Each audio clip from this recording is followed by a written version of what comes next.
Hello, everyone. We're back. This is going to be panel session 8. We have 3 excellent speakers to take us into the future. This is going to be sort of a blue sky session, although I hate to call it that. We have been talking about what alternatives there are, such as it is to solitary confinement.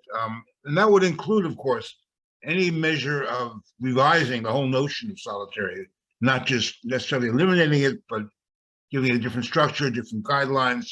So I want to take us through all of the different variations and extrapolations, and then leave it, bring it open to questions from all of you guys and to our participants. So I thought I would start in the order that we have you in our agenda, beginning with Brian Koehn, who's the founder and president of Social Profit Corrections, and he's a 14-year veteran as being both a complex warden and a warden at 5 separate prison facilities. A long experience as a veteran in the whole correction system. So I think that's a good place to start. Brian, you have about 10 minutes, and then we'll go to Ryan Labrecque and then Prins. I do want to give a special shout out to Ryan. We thought we were going to lose him today because Ryan's coming to us from Central Florida, and they have missed by a hair, I guess, Ian, but I'm sure he's still a bit wet and waterlogged. So first, let's start with Brian. Welcome to all of you.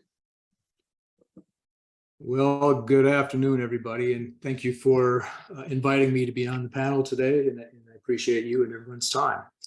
My name is Brian Koehn. Kind of as the overview, I was 28 years in corrections on the operations side. Background includes the head of security over 65 prisons, and then warden at 5 prisons. With the pleasure of working with the Bureau of Prisons, U.S. Marshals, Immigration, 5 states, and a county jail. So I come to you with a pretty diverse background, both maximum and minimum custody men and women. So I'm happy to help today and talk about solitary confinement in the future, and how we can envision that future and that narrative in a better way. I founded the nation's first full-service nonprofit prison company. So a lot of you are listening, going, "You do what?" Yes, a nonprofit prison company. So we're bringing best practices from across the United States and from Europe. I was in Norway just 3 weeks ago learning from them on how can we change the culture of how we do corrections in the United States, because really that's root cause to the whole discussion today on solitary confinement. It's really based off of a culture challenge that we have in our country. So that's my background. I'm happy to help any way that I can. Okay, well, let me maybe just follow up a question with that. So we've been talking a lot about how in some cases solitary confinement is used for protective custody and increase the security of those who are inside. Is there an alternative to that, or is that sort of inevitable that we need solitary or ADSEG for that purpose? The challenge operationally is those who feel that they need to be protected, there needs to be a way to make sure they're okay. Some systems have no option but for administrative segregation, which means they place them in solitary confinement at their personal request for their own protection. Some systems, to include facilities that I led, we had what was called an open PC unit, where typically those folks that felt need for protection, we'd place them in a pod with others that had similar concerns and needs. Open PC stands for what? Open protective custody. Sorry. Okay. Have to be careful about using prison terms. But it's an open unit. They're just isolated to themselves, and no one's allowed to have access to that group or that unit because they truly are in there for their own protection. Many of them have convictions of sexual offenses. Some of them are gang leader or gang member dropouts, or some of them just owe money and they can't pay it and they're afraid for their life. So typically you'll see that as an option. Facilities that don't have that ability, then you will see them really in solitary confinement. Well, would you say that the determination of who goes where really depends on what's available in the facility, that there's no real guideline for how to handle people who do need to be protected for their own good or isolated for their own good? It just depends on where you happen to be confined at the time. Right. I mean, it's, there's ethical, moral, and legal responsibility to protect them. And to pace, a small facility might not have other options besides solitary confinement. A larger facility might have the ability to have an open piece protective custody pod. So a lot of it just depends on resources, and design, and abilities to manage that population. So in your nonprofit model, the future, what you're working on now, does that change the template at all, where there's actually something built in where people are treated to solitary or given the solitary, not as a disciplinary thing, but as a protective thing, and it's obvious that they're treated that way? Well, with our model, we want to reimagine how we do corrections in the United States. A Right. complete culture change. To the point where somebody who is maybe a sex offender can live and function in general population without risk of their life. The reality is everybody does their own time. And with our model, we're suggesting we move away from the punishment concept and the punishment model that our country's used for 200 plus years. And their restriction of freedom is their punishment. But what we believe in is a respect-based culture on the inside, where no matter your race, no matter your conviction, no matter, as long as you're respectful, that you can operate in general population. And really, that's the direction we need to go. Now, that's an uphill challenge, because the culture in our country says when somebody's incarcerated, they walk into the living unit, show me your papers. Typically, it's done by race. And if there's a sex offense on there, they say, pack your stuff, go to the door and check in because you can't live here. So the population is actually controlling who's allowed to live in population and who's not. And that's what needs to change. Okay, thank you. We'll come back to that different model. Let me move to Ryan Labrecque. Ryan is an associate professor in the Department of Criminal Justice at the University of Central Florida. And Dr. Labrecque has served as an expert witness on several class action lawsuits regarding the use and the impact of restrictive housing. Dr. Labrecque, over to you. Thank you very much. You can hear me okay, Stephen? Yes, I can. Great, great. Thank you. I'm glad to be here. As Stephen mentioned, I'm in Orlando, so we just got power back just a couple hours ago, so all is well.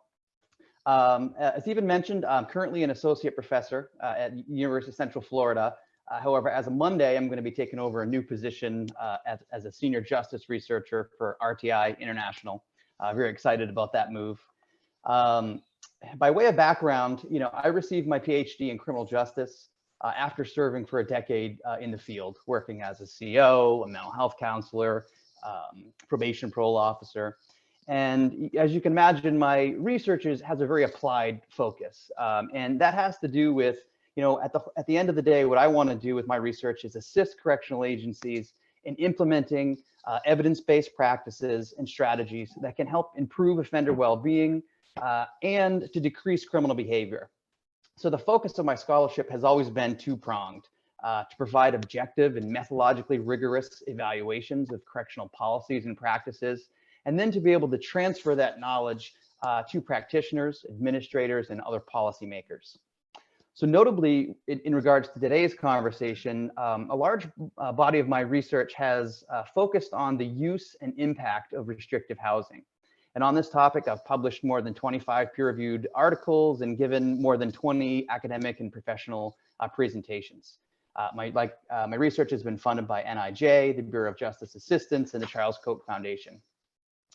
At the end of the day, my research and professional experience have led me to this conclusion that restrictive housing is just not an effective strategy for improving individual behavior. That is, individuals who are placed in segregation are generally not any less likely to engage in institutional rule violations or post-release criminal behavior as a result of being placed in segregation. Now, at the same time, I do want to recognize that there are some violent and dangerous people that are in these custodial settings, and they are undoubtedly very difficult to manage. And so these individuals can and do pose some serious risks and threats to themselves and to other prisoners, as well as to staff. And so I think, on this topic, much of the scholarship and as well as the popular media attention has largely focused on its psychological impacts. a lot of commentaries on the ethics or the legality of the practice. But what's often missing in these conversations is what are correctional agencies supposed to do instead of restrictive housing? It's one thing to be very critical of a practice and say, hey, we should abolish the use of solitary confinement. But it's much more difficult to come up with viable alternative solutions that won't create additional problems or concerns of safety and order within the facilities. So it's essential, therefore, that careful consideration is given to those changes in the use of restrictive housing.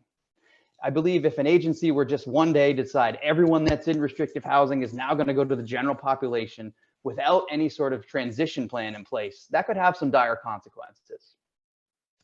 I think that the evidence is very clear. As a country, we rely on the use of restrictive housing too often, and we put people in the setting for too long.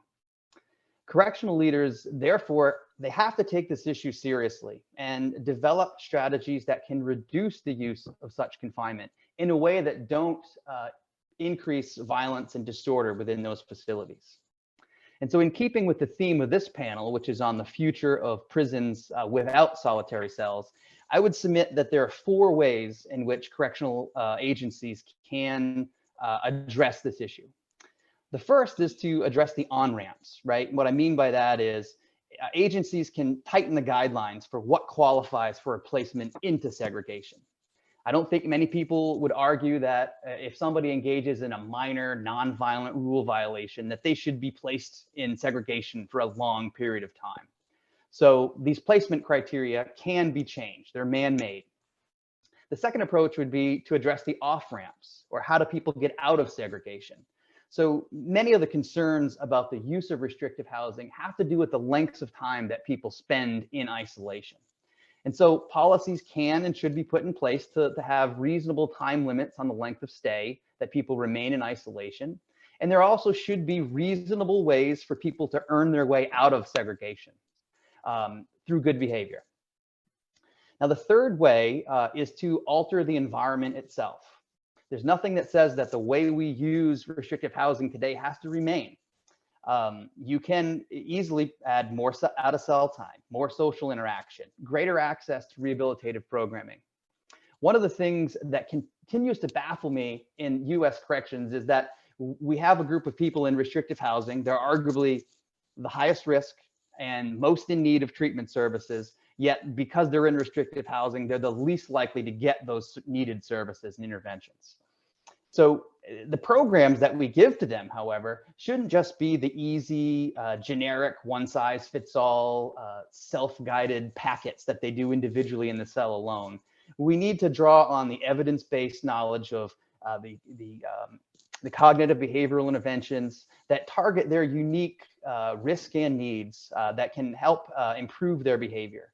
And furthermore, we need to, on day one, when they're placed in restrictive housing, start thinking about their step-down reentry plan. How can we make this person successful in the general population? And finally, I think that agencies should devote more resources toward prevention. And toward this end, I have developed a risk assessment instrument, which is called the Risk Assessment for Segregation Placement, or the RASP for short. And this is a rather simple basic risk assessment instrument that uses administrative information. So information that's already collected by a DOC or a jail at the time of admission. And by weighting those items in a certain way, we can identify who's at greater risk for being placed in segregation. So armed with that knowledge, correctional practitioners or authorities can proactively target that high-risk group with additional case management and other treatment services. The goal here being to reduce the need of segregation in the first place before a misconduct or behavior comes that you need it. Now, while the first 2 strategies that I've mentioned are straightforward and have been recommended by others, simply change the rules for who gets in and how long they stay there. The latter 2 strategies are undoubtedly more complex. We know that effectively implementing correctional services with fidelity, it requires additional resources. You need qualified personnel. You need people, you have to have adequate oversight and quality assurance. I'm very proud that over the last 7 years, I've collaborated with the Oregon DOC if Inspector General Prins is going to be speaking next, on several projects related to the reducing the use of segregation in the Oregon Department of Corrections. Craig is going to speak more specifically about these projects in a moment, but at a high level, I just want to talk about some of the work that we've done. And that is, I've taken the RASP and used Oregon data to create an Oregon-specific risk assessment. And that has now been fully automated and is being used by their DOC to identify and figure out who they can get into treatment programming early upfront. I also was part of a development and evaluation of a segregation curriculum, one that was to be used in the general prison population for people before they went to segregation, and an intervention program that was to be used in segregation. We also recently have worked to develop and evaluate a restrictive housing step-down reentry program, which is referred to as the Step Up program. And that's taking people from long-term segregation and trying to get them with the skills and treatment and services, things that when they get to GP, they can remain there and be successful. And finally, the last project that I've been working on the DOC with is providing guidance and technical support for rethinking the roles and responsibilities of their security threat management, or STM, lieutenants. And these are staff who manage a caseload of high-risk individuals. So the idea here was that they tended previously to focus on gang offenders and people after they've done something wrong. And now part of their role is actually to be proactive and to try to, intervene with folks before they get into trouble, so that hopefully the need for restrictive housing is less. So with that background, I will, unless Stephen, you have any questions, I'll turn it over to Inspector General Prins tonight. I look forward to answering any questions that you might have.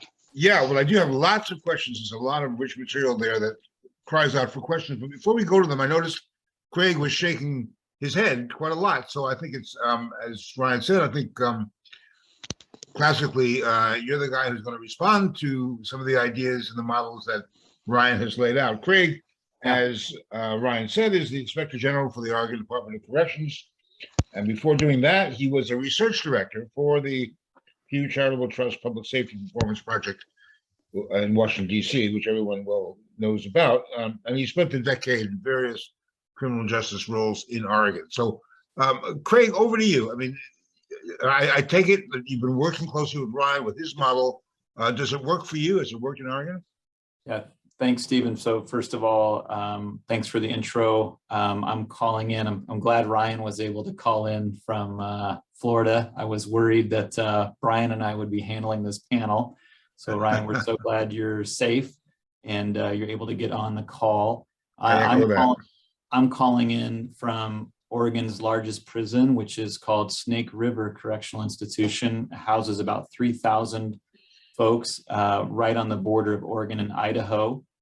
And we are here today. Actually, we were meeting to implement some of Ryan's work. And what Ryan said, I was nodding on, because Ryan is such a great partner because of that applied, he used the word applied research. And so we really are figuring out how to, we can identify with a tool those who are most likely to end up in the our special housing because of their misconduct. Can I just clarify one thing in that? When you say you're able to identify those most likely to end up in restricted housing, what's the stage where they're singled out? At the time of conviction, at the time of entry? Great question. Great question. We do a 30-day intake. Brian, I don't know how it was in your system, but we start, anyone who comes to prison in Oregon is assessed for their medical, behavioral, other issues for 30 days. That is done, if you have a map of Oregon in your head, that's done on the west side in the Willamette Valley in a town called Wilsonville. That's where most of the folks coming into prison are from, where most of our population is. So Portland, Salem, the metro area. So Stephen, the assessment is done there at our prison in Wilsonville, and that's what we call our intake process. So it doesn't influence sentencing or any of the pre-entry issues that we're talking about. This is what's important about Ryan's work is it's after sentencing, it's an assessment of those factors.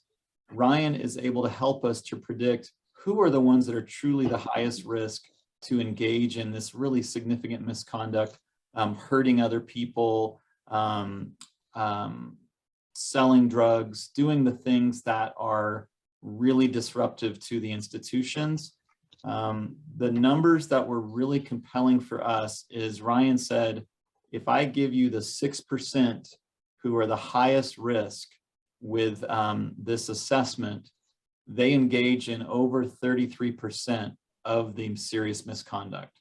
So in other words, that tool is identifying who's going to be driving a third of our serious misconduct that ultimately ends up in the in segregation, where we know.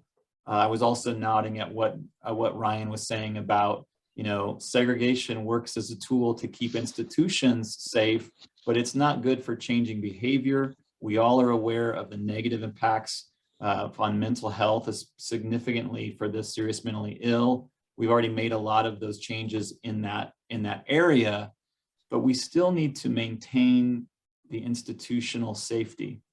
And so Ryan is able to identify for a team that acts with a caseload of those high-risk folks, these are the ones that should be on that caseload. And then what I'm working on here at Snake River with my colleagues who are behind me, I promised them I would put the background blur on, but if I get any hard questions, I'll be asking them for the answers. But then we want to make sure we can intervene and prevent some of that. Ryan, so one thing is identifying who's most likely, and then obviously programming and cognitive programming is a piece, as well as having a case load with people who can hold them accountable, make sure they're doing their programming. So we're not relying on segregation as much, but we want to hold them in general population if we can. And we think that that's, where all of us want to go. Brian wants to go there. We want to make sure the conditions are humane, they're normal. We're all understand that there's a lot of movement we all need to make, but Ryan is giving us tools to actually make that happen in a prison. And that's why I really appreciate his work. So I want to hand it off back to you all. Well, let me pick up on that. So what you've given us is a model for, I think, a twofold model, using Ryan's model for how you improve the use or refine, I guess is a better word, the use of restrictive housing, but not end it, not eliminate it, not reduce it. So how are you applying it and where do you go from there? So what I would say is prevent the need for it. So I want to intervene on the violence itself. I want to intervene on the assaults and the misconduct that ends people up in special housing as a punishment. And so what we're doing is we put them on a caseload. Think of almost like a probation officer within the prison with cognitive programming for them so they can work on their thinking. For example, when you come into prison, again, say you're a first time into prison, you might have watched a lot of television, seen what's been written about prison. You might think, I have got to survive, link up with a gang, and I've got to make my bones and assault someone. And that actually can be seen in the data. Most people engage in their serious violent misconduct in the first year of their incarceration. We want to get programming in place.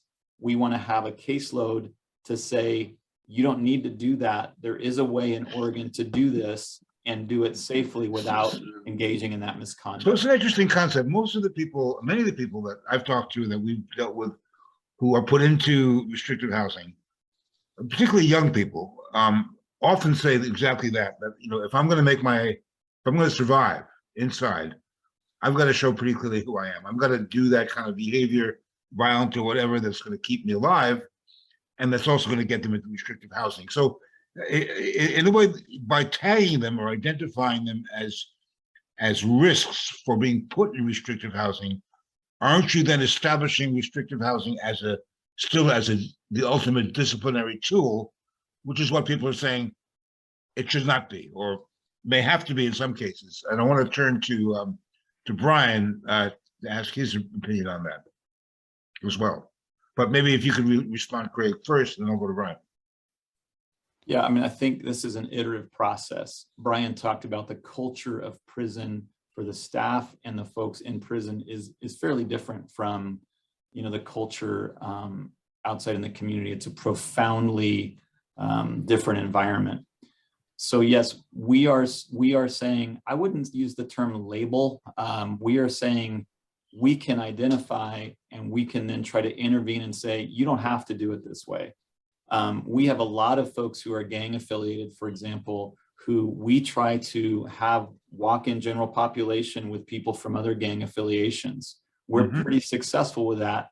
It's a balance. You have to be very careful how you do that. You want to make sure you're not putting anyone in a vulnerable position. Right.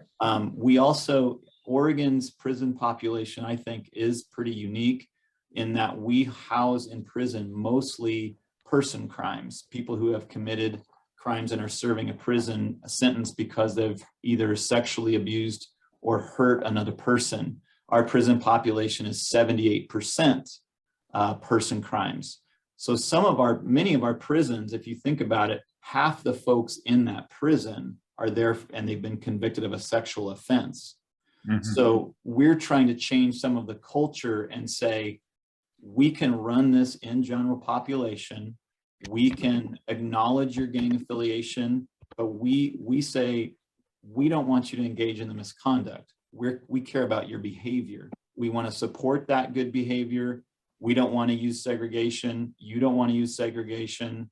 Let's see if we can figure out a way for you to stay in general population successfully. We have people that do it. We want to engage peer mentors, adults in custody. That's the term we use in Oregon for someone who's incarcerated because of the humanization issues. Former Director Colette Peters and the legislature in Oregon, we made that change in 2019.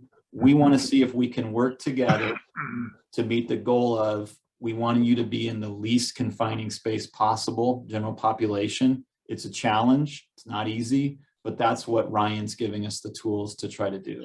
Can you point to any specific successes so far? I don't know how recent the policy change has been. We're literally getting this going at Snake River. So what we're doing right now is Ryan's other piece of one of the kinds of special housing is intensive management unit. This is where you're meant to get programming for those really difficult to control in general population. We're using those that are the highest on Ryan's tool. We're starting with them, getting them programming as they get into general population, hoping that they don't recidivate back to special housing. And then next month, as Ryan said, we now have the tool, it's active, and we're going to start placing people as they come into this prison or another prison and see if we can get them cognitive programming as well.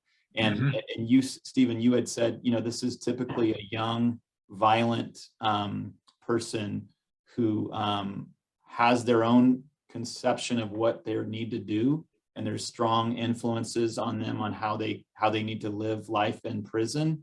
And we want to see if we can work for behavioral change and see if they can do that more successfully with some case management and also some cognitive programming. So we have a number of great questions in our Q&A window, but before I do that, I just want to go to Brian, as I promised, and ask Brian, is there anything that you see or hear in Ryan's model and how Craig described it that makes you worried or concerned, or you think it satisfies the security issues that needs that you deal with? Well, Oregon has one of the better systems in the United States. So you have the right people on the panel when you're talking about success, and they've also implemented something called dynamic security. So it's more of a personal form of corrections and how you manage the population. For your listeners, I think an analogy that's typically helpful is if you look at a prison, it's a city. Inside of that city, they have a jail. That jail is special housing or restrictive housing. And so the healthier that city is, the community of that city, the less people that end up going into their jail or restrictive housing. the more toxic of the community outside of restrictive housing, the more the jail is used. So how do we, in Oregon, I think has set the example really for the country. And I think it's pretty safe in saying that. On how do you have a healthy community versus not so healthy or toxic community where that jail is used all the time. And so in a healthy community, the jail is only used for, extreme purposes, protective custody, if somebody's afraid for their well-being, a major assault or violence, or a history of major assault or violence. And if you release them without some cognitive of training or education, that they're just going to hurt more people. And so, but a healthy city doesn't need that as often as an unhealthy city. Unfortunately, Oregon's the exception, but for my travels across the United States and my experiences, there's a whole lot of systems out there that have unhealthy cities. So, restrictive housing or special management is a sliver of the challenge we have in front of us. How do we make our cities healthy so that restrictive housing is not needed or only needed under special cases? So this sounds great, but I can't help but think about a comment that one of our speakers yesterday made, Robert Salim Holbrook, who works in Abolish, I can't remember the actual name of his group, but he pointed out that of the many reasons why people are put into restrictive housing or solitary, one of the most disturbing, and he sort of said this in passing and nobody really picked him up on it, is not just as a form of discipline, but as a form of, I guess you would call it political punishment. If you make a big stink in prison for something, not just because you violated the rules, but if you annoyed the director or you annoyed one of the COs, you were placed in there not because you were necessarily a disruptive influence, but because it was being used as a form of, I guess, social control. How prevalent that is in prisons, of course, it's impossible to know, but it certainly exists. And I wonder if you or any of the other panelists can speak to that, whether the many reasons why restrictive housing and solitary exists. That's one of the most disturbing, where it's used by wardens as a form of protection and sort of peacemaking or riot control, I guess, in a certain way to isolate people who might be troublemakers in the prison. The restrictive housing has to have due process. I mean, there has to be, a purpose to going to restrictive housing. And that's really set from, the central office and warden's desk and on down. I think some of the examples that you're referring to is, for example, if you're walking down a hallway and somebody throws disrespect at a staff member with a bunch of profanity right, and threatening to hurt them, they will just take them and put them in restrictive housing without any due process. Well, that's wrong. If that person, sometimes that will happen as a move for protective custody because they don't want to say, I'm afraid for my well-being, because they can't, because that's a sign of weakness inside of a prison. They will intentionally do something to cause them to go to restrictive housing, and then they'll say, I'm afraid for my life. But I think what you're saying there is if you put somebody in restrictive housing without due process, without a list of requirements for placement into there, yeah, you're going to have problems because people will end up in there for extended periods of time for no reason, and that's wrong. Does that happen in our country? I would be safe to say it does, unfortunately. So one of the follow-ups to that is whether to remedy these kinds of approaches and actually to change the models in the way the very healthy way you guys were talking about, is the best approach legislation or is it really administrative processes? Which is more effective?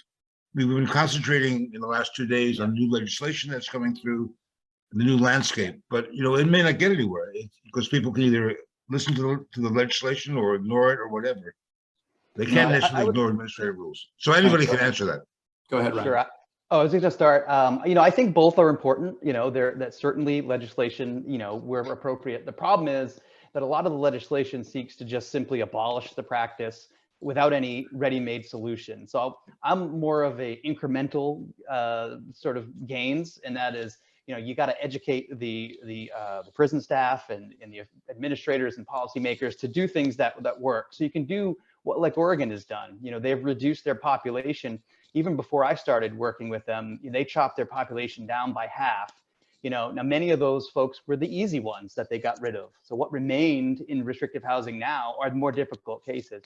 And so I think that they're really trying to think, how do we do this in a way that is informed by evidence? And to your earlier point about the use of administrative segregation, we need more accountability. We need more public sort of being transparent. So we know why people get placed, how long they're there. And, to some extent, I think researchers are starting to get at that data, and we're starting to come up with better solutions. You got to know why they're placed there in order to change the issue in the general population, to fix it. But I guess the legislation alone won't get us there. Right. So I guess the question is, what's more likely to get a buy-in from, the staff people, the people in charge in prisons who are, for obvious and good reasons, worried about their own security and safety. And, we saw that in the demonstration yesterday in New York City when you had the corrections union chief saying, who else is going to protect us if we can't use restrictive housing?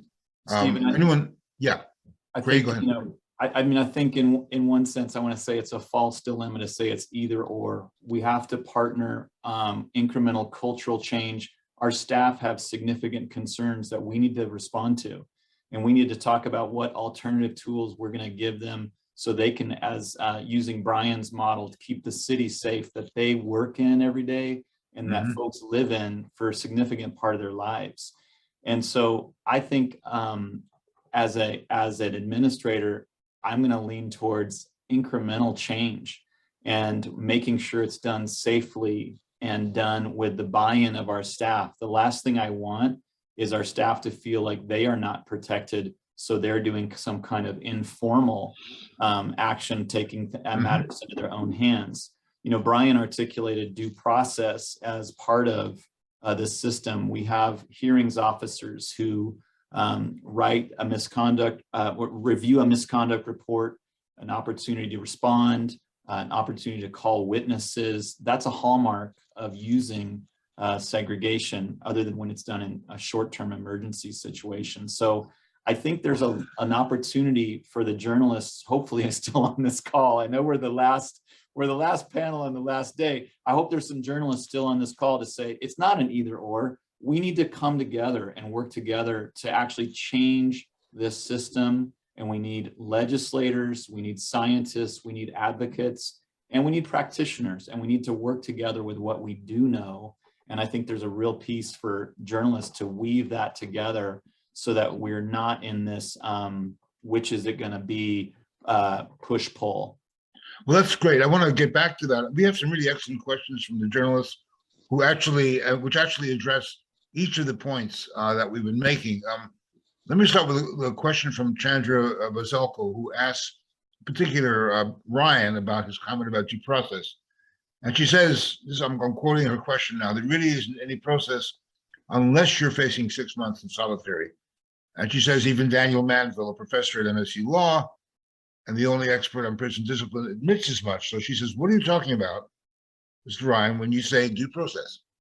And maybe if I can ask the other question, get you ready to answer it, this might be more appropriate to Brian as well, and who says this is Brian, not Ryan, part of preventing violence inside prisons should also address violence exerted by correctional officers. So there's a question from Carlos Ballesteros who says, how do we stop COs from abusing their power and retaliating against people in their custody? How do we stop them from using solitary confinement as a retaliatory tool without medical or safety justification? So both turn on the issue of due process, I think, but from different ways.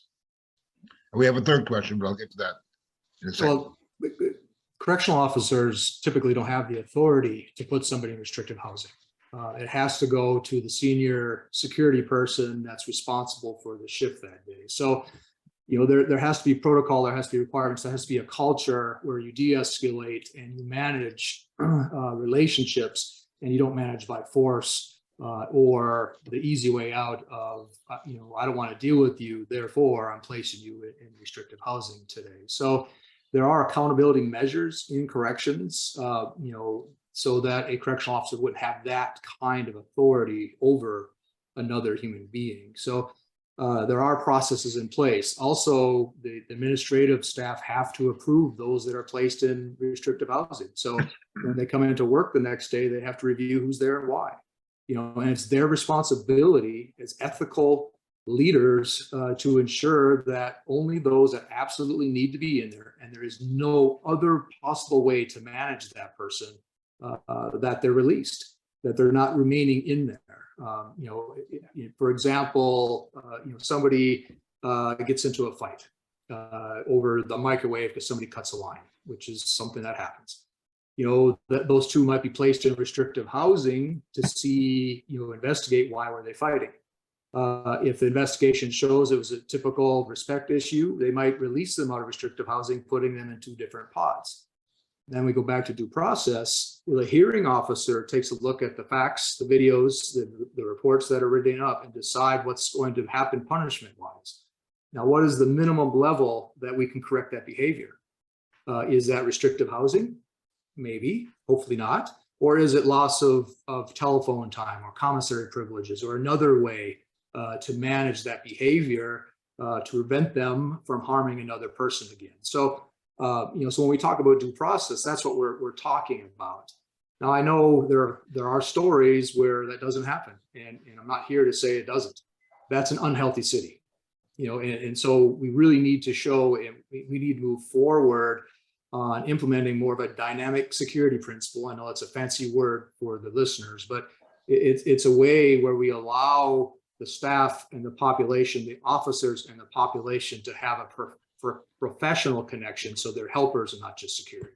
So I think the implication is that due process, along with due process, you need transparency, which I think might be one of the implications of the question. But Ryan, do you want to pick up on that? What you mean specifically?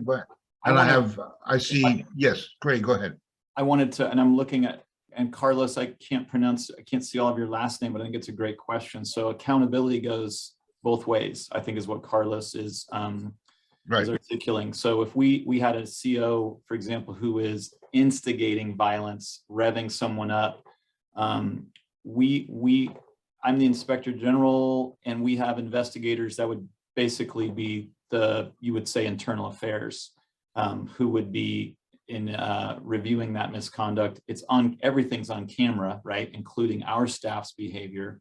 So we're focused on holding them accountable to the code of conduct. And our legislature, after the summer of 2020, realizing accountability in the criminal justice system for those within the criminal justice system is so important. We actually have to report back out. We actually work with law enforcement if, say, a CO engages in violence themselves and there's no penological interest. We have unfortunately had situations where that has happened in Oregon, and we will hold them criminally accountable or administratively accountable as their employer for that type of behavior. So Ryan, is protecting a due process and the purity of the due process system built into the model that you see, your 4-point model? Yes, I mean, I think you've got to have accountability and due process, but I think at a fundamental level, we have to rethink the use of segregation for disciplinary purposes, right? As I mentioned earlier, research shows that it doesn't improve behavior. So if the goal of, if someone gets in a fight or steals something or any other violation, it's very common, it's the modal response that they get some disciplinary sentence. And let's say the rules in the state are you get 15 days per infraction. Well, pretty near everyone who gets that infraction gets the maximum amount of days, and it's not working. So we have to think about what can we do in this unique situation so that the behavior, the problem doesn't happen again.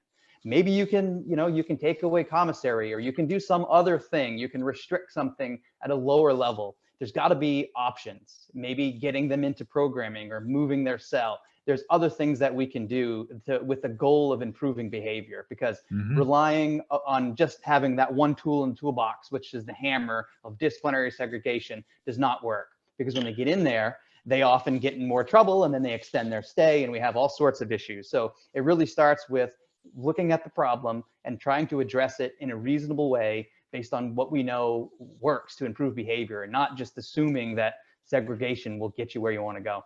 So we've been hearing a lot this week about the issue of staff shortages.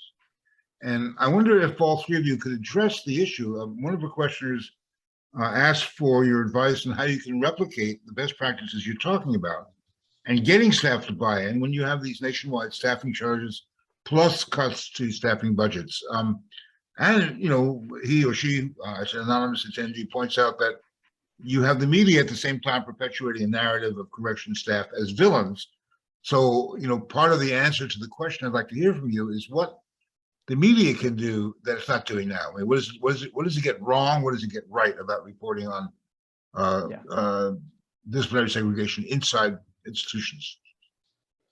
Well, I'll start. I think that one of the things in the media, you know, they're often looking for a sexy story, and it's going to get headlines or big attention if segregation causes, you know, some serious amount of harm. What I think is the real story here is what are agencies, you know, like Oregon and Washington and other places, what are they doing, you know, to sort of move ahead and to change the way that these things are working. That to me is what is important. That's the real story. And to, you know, to look at the research that's showing that these things work. When you talk about resources, I think one of the things that I took to heart was you're not likely going to have additional resources with this model. That's why we came up with the risk assessment, because we wanted to look at who's a small percent. Craig mentioned 6% of the admission who came in. That's high risk on our scale. That's a manageable amount of people from which you can work with. And if you have even a small impact on those individuals, you're going to have a meaningful reduction in violence and the need for segregation in the first place. So there's a lot of things that can be done. Thank you. We have about 5 minutes or so left, but we can extend a little bit further. But I want to hear from Brian and Craig about their assessment of the impact of staff shortages. I'm so glad you brought this up, and Brian, I'm curious to see what it'll be like in your model. But in our model, you know, we have to be able to work with, again, the media to say everyone in our society wants innovative people who are there to change lives in a positive way, and that's actually one of our that's our destination. That's where we want to get. And it's very difficult to do that when people are villainized. And, you know, I think we need to acknowledge that this is a difficult place to work or live. We want it to be as best an environment as we can. And so we want to hire the people who want to become those people who are working to change lives. And it's a challenge. It's a challenge depending on where the prison is located. Challenge anywhere, I'm sure, for Brian or anyone to get nurses, health practitioners, but correctional officers as well. And so I think working together to understand we have folks that have dedicated their lives to doing this. We need to train them and equip them. And I think with that training and equipment and other tools, that we see that they want to respond. They know it actually makes them enjoy their job more. You know, Brian brought some key concepts back from Norway when he's saying it's really the security of knowing who you're working with, having a human relationship with that person, relying less on barbed wire and concrete and plexiglass.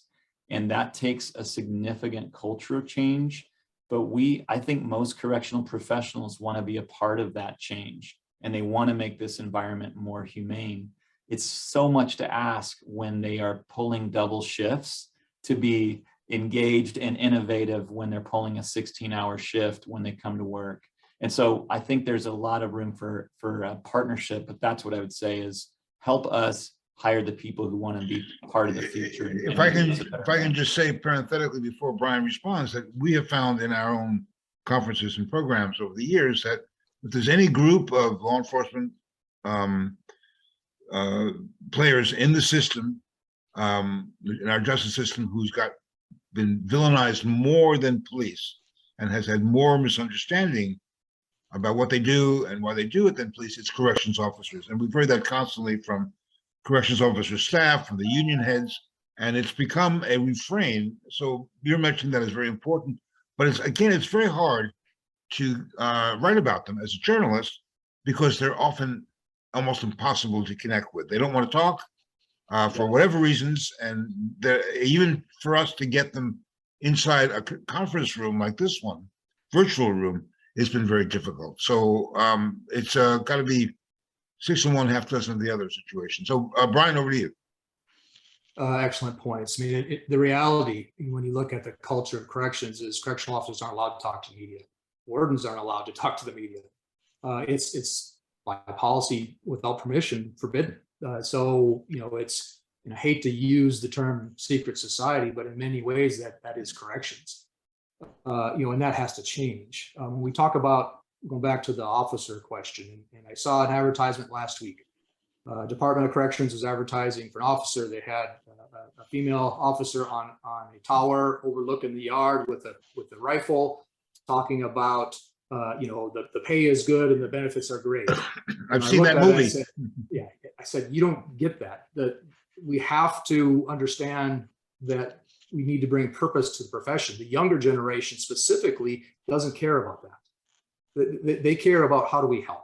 How do we engage in making a difference in people's lives? And so, root cause, the lack of staffing causes inconsistency. The inconsistency causes violence. The violence with people in restrictive housing.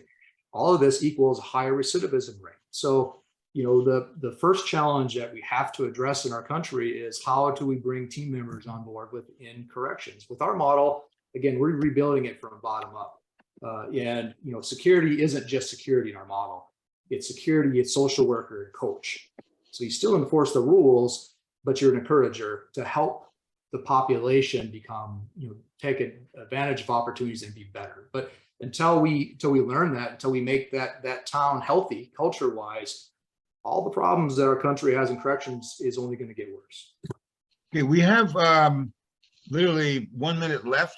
Actually, we're a bit over time, but I wanted to take some extra time to answer this. Another question on our board that really gets to a very important issue, which we haven't really talked a lot about. Some of the speakers have talked, like Vidal Guzman in the last panel mentioned it, which is how do you get people out of administrative segregation, solitary confinement? How do you deal with them and help them adjust or readjust to getting back to the GP, the general population, or for that matter, going back to the civilian world? And a question from Maria De Lorenzo on that particular topic says, how do you address those issues, particularly with the vulnerable age groups? For instance, say there's an elderly inmate who's been in solitary confinement for several decades. How will they be assisted when transitioning into GP? So Ryan, does your model work on the other way? And maybe Craig can talk about this as well, getting people out of the solitary confinement system and back into halfway normal life without, and people Absolutely. who are obviously traumatized by their experience.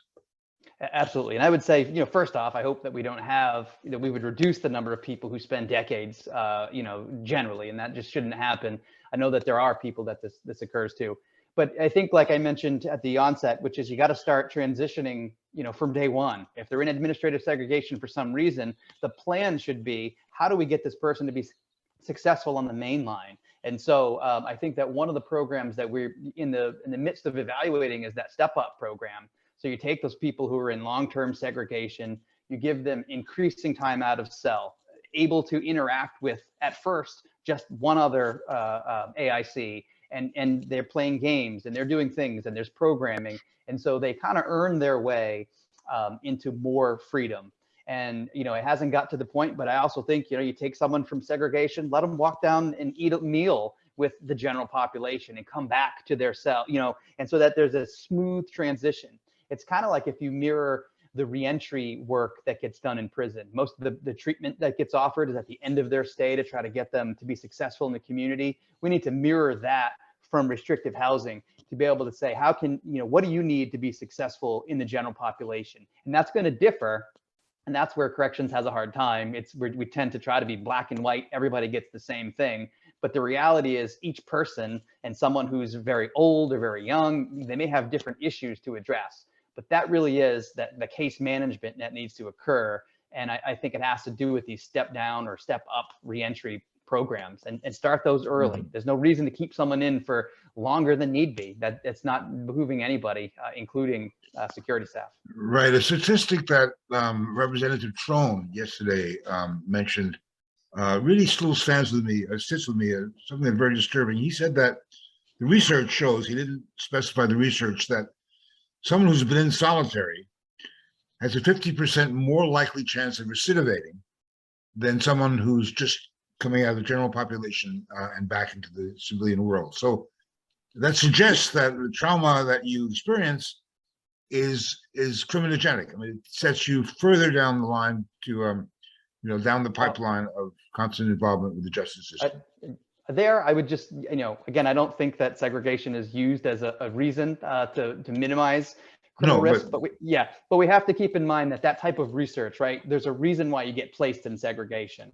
So you're younger, you're more violent, you're gang affiliated. So straight up comparisons between groups like that often can be I think they're well intentioned, but it's associated, not causal. And so just to note that, I think we have to be careful because it may not have much of any effect once you control for all the other variables, including mental illness and criminal history and risk and all those sorts of things. Yeah. Point taken. So in the time we have left, Ryan and Brian, do you want to comment on the issues of getting people out and how you deal with it out of solitary? So we're using Ryan's tool to make sure that those that are the highest risk to commit misconduct that'll bring them back in, we're starting the programming with them. We do the programming in the special housing. We're working with peers, so other adults in custody who have successfully worked their way to general population. We have a certification program, so they're part of this. That we need to stop the situation, if it exists, where it's like you do your segregation, you're by yourself, and then boop, open the door, and now we expect you to do better without significant programming, significant reach, and significant accountability and partnership. So we do that. We try to reach in, whatever you want to call it, and have the programming starting while folks are in special housing. And we want to make the other adults in custody part of that because they're the ones that live in general population and want these folks to be successful, just like I do or our staff does. So Brian, you get the last word. How does it work in your model when people come out? It has to come from the leadership. I mean, when I was warden, I walked restricted housing almost every day. I knew everyone who was in there, and I knew why they were in there. And there's panels that manage restricted housing. You go back to them and say, hey, Brian Koehn in cell 103 has been there for 30 days. What's the plan to get him released? And if they came back and said, we don't have a plan, that was the wrong answer. And so then I would encourage them and coach them and listen to the incarcerated person on what the challenges are. Majority of the time, we found a way to get them out. Now, we had a couple in there that were just recently convicted of murder inside, and they were not coming out until their criminal case was completed. But that was the exception to the rule. But mental health is also a critical component. Many that are in restrictive housing have some significant mental health challenges. And so you need to work with mental health to come up with a program plan on how do we assimilate or how do we get them to come out into general population and be productive members of our town. Okay, this has been great. We could probably spend an entire third day talking about this, but I'm glad we at least touched on it. I want to thank all of you for your participation. And actually, if you can, to invite you to stay on with us for the next and final panel, where we'll really talk a little bit more, sort of down and dirty about the kinds of things that journalists can do and should do in covering an issue that really has in many ways been underreported and over sensationalized in the media up till now with very little understanding. So please stay with us if you can, but if not, thank you so much for joining us. Ryan, I hope you get dry quickly, but stay with us if you can. And again, we'll take a 10-minute break and then we'll come back for our last round. Thank you all. Thank you. Thank you.